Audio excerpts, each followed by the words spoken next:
En fait, cet article 8, grosso modo, pose les bases du droit du travail.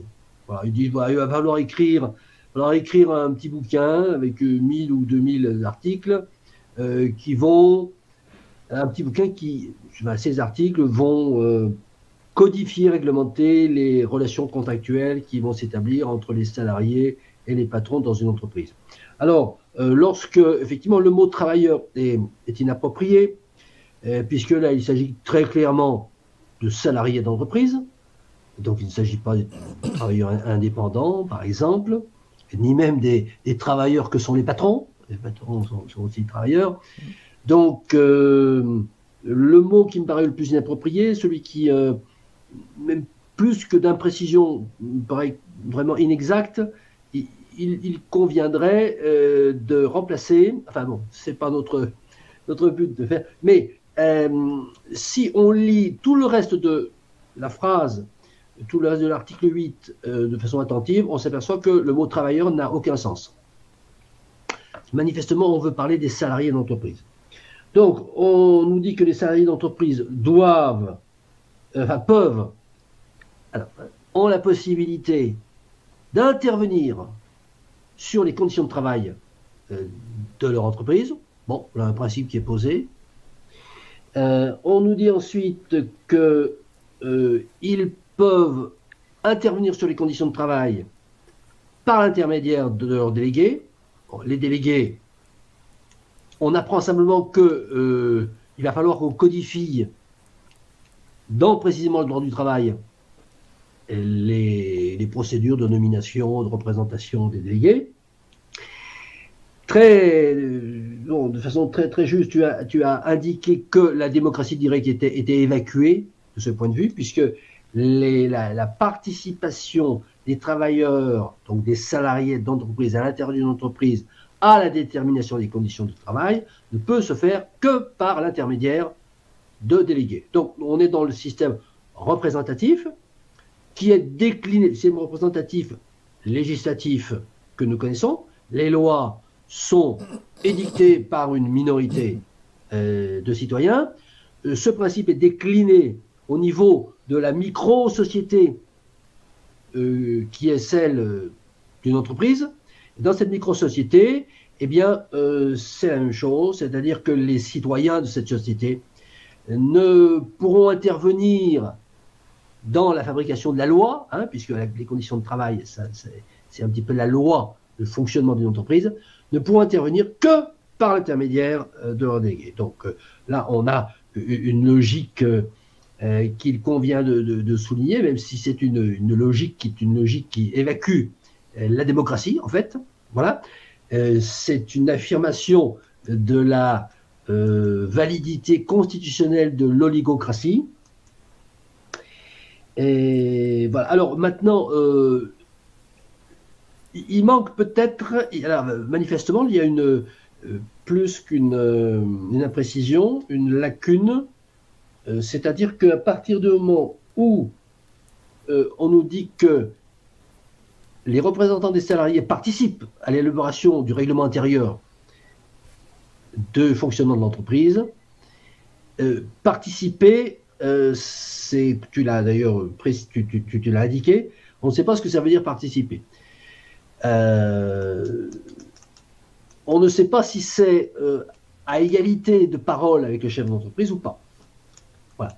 D'ailleurs, le droit du travail ne règle pas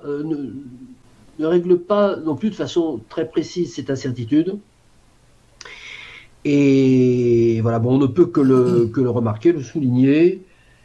Voilà, c'est à peu près tout ce que j'ai relevé sur.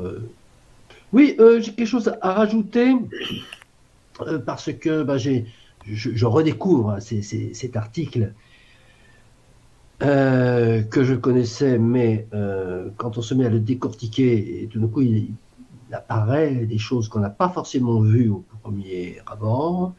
Et à la relecture de cet article, qui me vient une réflexion.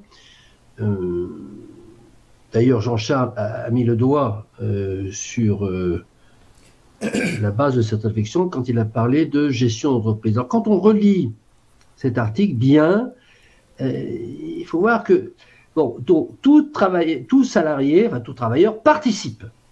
Donc c'est pas peut participer, hein, c'est participe. Participe, bon, par l'intermédiaire de ses délégués, d'accord, à la gestion des entreprises. Voilà ce que dit la Constitution.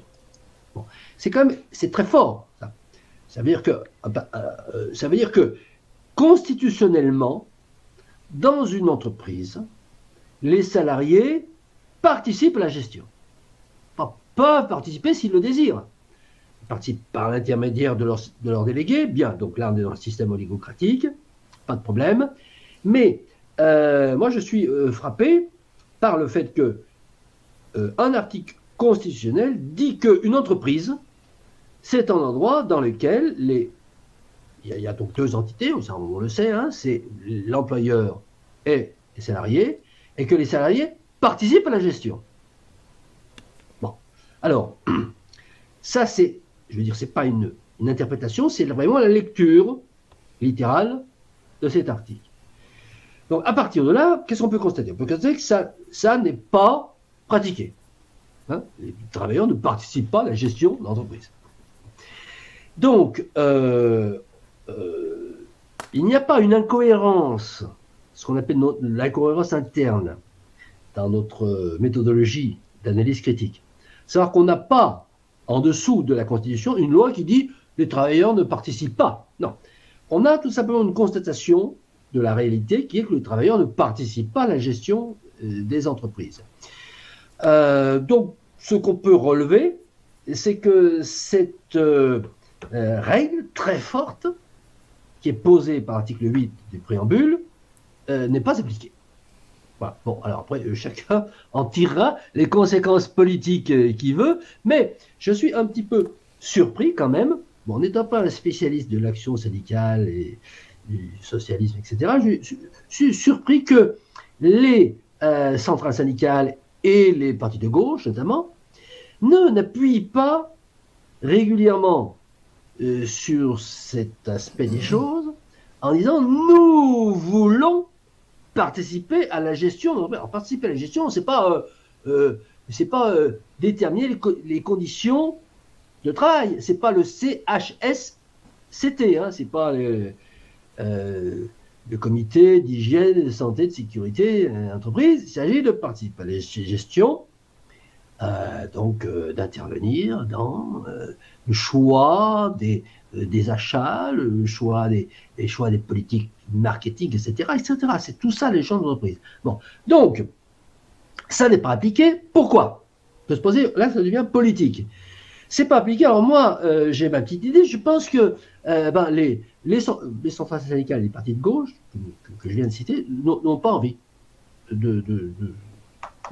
de participer à la gestion de l'entreprise, si ce n'est que sur des bricoles, comme les conditions de travail, des choses comme ça, mais sur la vraie gestion, comptable, financière, ils n'ont pas envie de s'y impliquer. Bon, c'est objectivement une contestation, et je ferai un parallèle avec le problème de l'autogestion. Parce que finalement, cet article 8 du préambule, il annonce l'autogestion. Il dit, mais attendez, une entreprise, on va vous expliquer ce que dit la Constitution, une entreprise, c'est un truc autogéré. Autogéré, c'est-à-dire qu'il y a le patron, oui, et puis on gère en commun. Et on constate, historiquement, en France tout au moins, que chaque fois qu'il est question de placer une entreprise en autogestion, les salariés n'en veulent pas. Les syndicats n'en veulent pas, les partis de gauche n'en veulent pas. Ils veulent un autre patron, si le patron est défaillant ou s'il y a un problème d'entreprise.